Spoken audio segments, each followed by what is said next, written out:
Honey റോസിന്റെ പരാതിയിൽ നടപടി കടുപ്പിക്കാൻ police. അന്വേഷണത്തിന് പ്രത്യേക സംഘം. ബോബി ചെമ്മണൂരിനെ ചോദ്യം ചെയ്യും. അശ്ലീല കമന്റിൽ ഇനി മുതൽ ഉടൻ അറസ്റ്റ്. കാനഡയുടെ പ്രധാനമന്ത്രി സ്ഥാനത്തേക്ക് പരിഗണിക്കപ്പെടുന്നവരിൽ ഇന്ത്യൻ വംശജ അനിത ആനന്ദും. ജസ്റ്റിൻ ട്രൂഡോയുടെ പിൻഗാമിയാകാനുള്ള സാധ്യതാ പട്ടികയിൽ തമിഴ്നാട് സ്വദേശി അനിതയടക്കം 5 പേർ.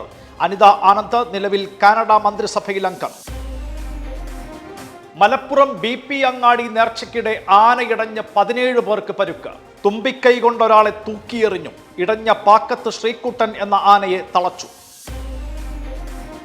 സംസ്ഥാന സ്കൂൾ കലോത്സവത്തിന് ഇന്ന് കൊടിയിറങ്ങും. സ്വർണ്ണക്കപ്പിനായി തൃശൂരും കണ്ണൂരും തമ്മിൽ ഇഞ്ചോടിഞ്ച് പോരാട്ടം. അവസാന ദിവസമായ ഇന്ന് 10 ഇനങ്ങളിൽ മത്സരം.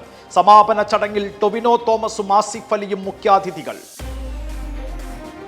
Doctor V Narayanan ISRO chairman. നിയമനം 2 വർഷത്തേക്ക്. വി നാരായണൻ നാഗർകോവിൽ സ്വദേശി. ഡോക്ടർ S സോമനാഥ് സ്ഥാനമൊഴിയുന്ന 14-ന് ചുമതലയേൽക്കും.